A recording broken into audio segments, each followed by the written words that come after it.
I was lying on a white sand beach in Hawaii, a cold drink sweating in my hand when my phone buzzed and changed everything.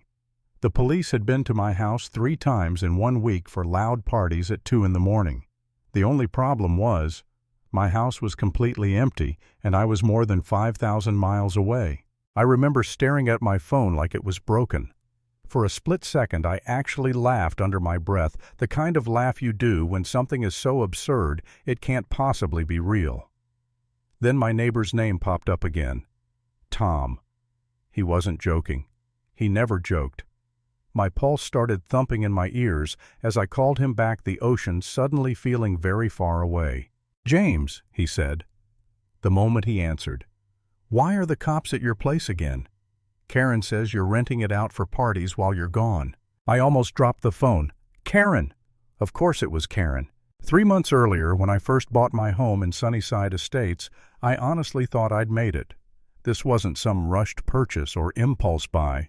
I'd saved for years, skipped vacations, drove an old car long past when I should have replaced it all for this place. Tree-lined streets, tidy lawns, houses that looked like they belonged in a brochure. The kind of neighborhood where people waved as they walked their dogs. Or at least that's what it looked like from the outside. That illusion lasted exactly 3 days. On my 3rd morning there, while I was still unpacking boxes and drinking coffee out of a mug I hadn't bothered to wash yet, my doorbell rang. I opened the door to a woman in oversized sunglasses, a tight smile and a thick binder clutched to her chest like it was sacred text. "Your grass is a 1/4 inch too high," she said without even saying hello.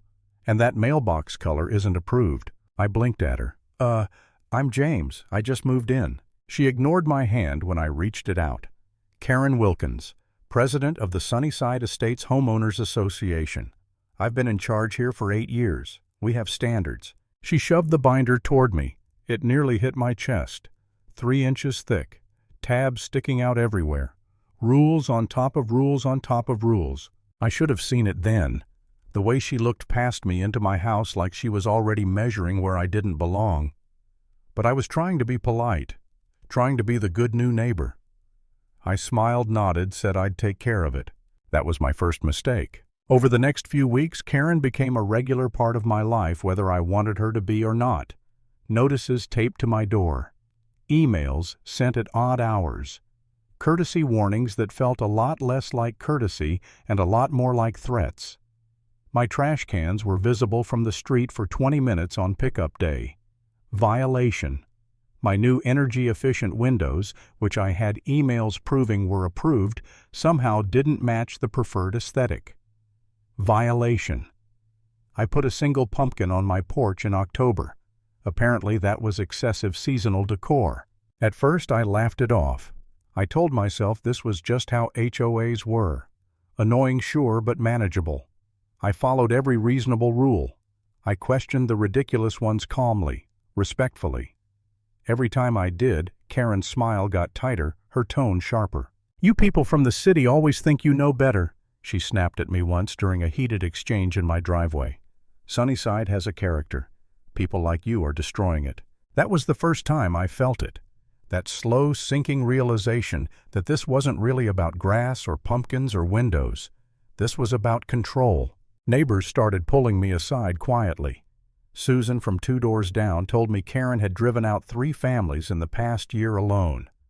"She picked someone," Susan whispered, glancing over her shoulder like Karen might appear out of thin air, "and she doesn't stop until they're gone. Just try to stay off her radar." But I refused to be bullied out of the house I'd worked so hard to buy.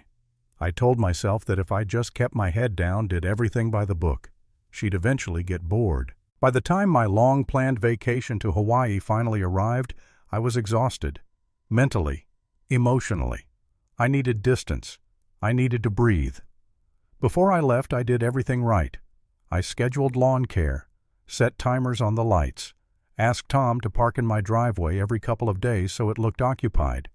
I even notified the HOA that I'd be out of town just to cover my bases. I thought I was safe. I thought wrong. The first message from Tom came while I was sitting under a palm tree, finally relaxed for the first time in months. "Hey man, weird question, but Why are the cops at your house? I felt that cold, prickly sensation crawl up my spine. I called him immediately. They're responding to noise complaints, he said. Music blasting at like 2 in the morning. Karen's telling everyone you're subletting to party people while you're gone. I stared out at the ocean, my drink forgotten. Tom, I'm in Hawaii. The house is empty.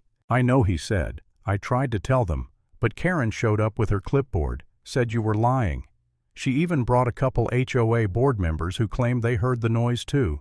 That was the moment my vacation died. For the next 3 days, instead of hiking to waterfalls or snorkeling with sea turtles, I was glued to my phone, calling the local police department, calling the HOA, calling my home security company. Every conversation felt like I was shouting into the void while Karen calmly rewrote the story back home.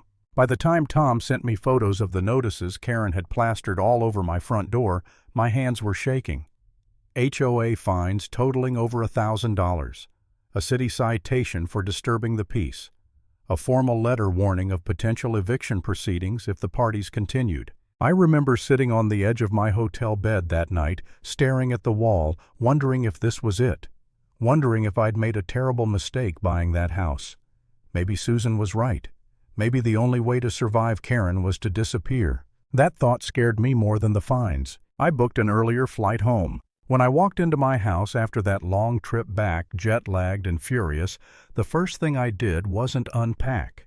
It wasn't sleep. It was log into my security system. I'd installed cameras not long after moving in. Doorbell camera, motion detectors inside, a couple discrete exterior cameras. I hadn't told anyone about them. Not Karen, not the HOA.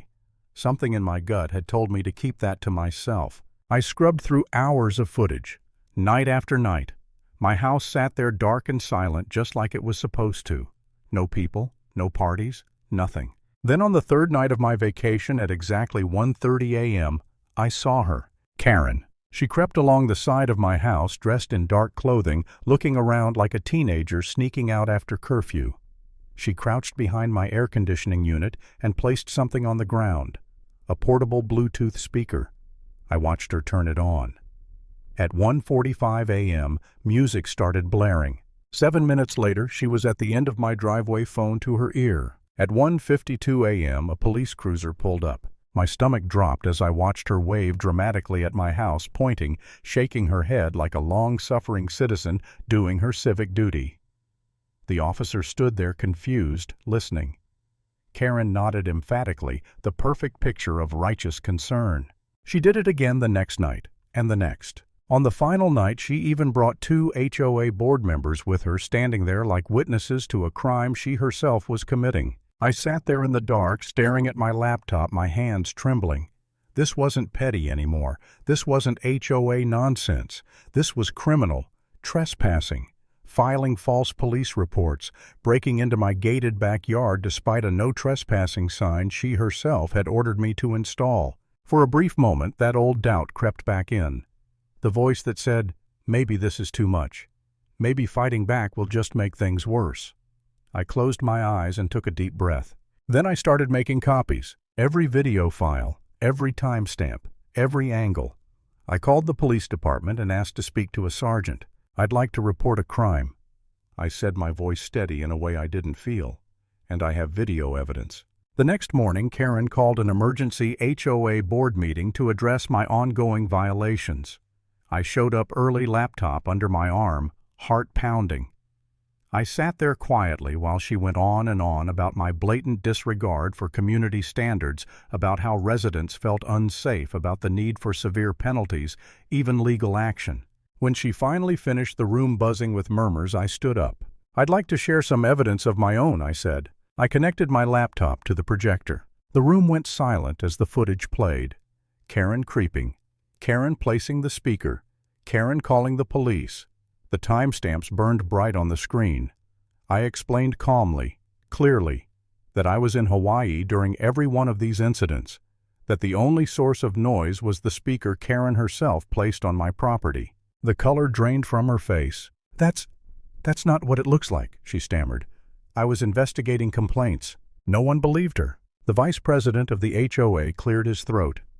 Karen, I think you should step outside while we discuss this." When she left the room, 2 police officers were waiting in the hallway. They put her in handcuffs right there. 3 counts of filing false police reports, 3 counts of trespassing, 1 count of breaking and entering.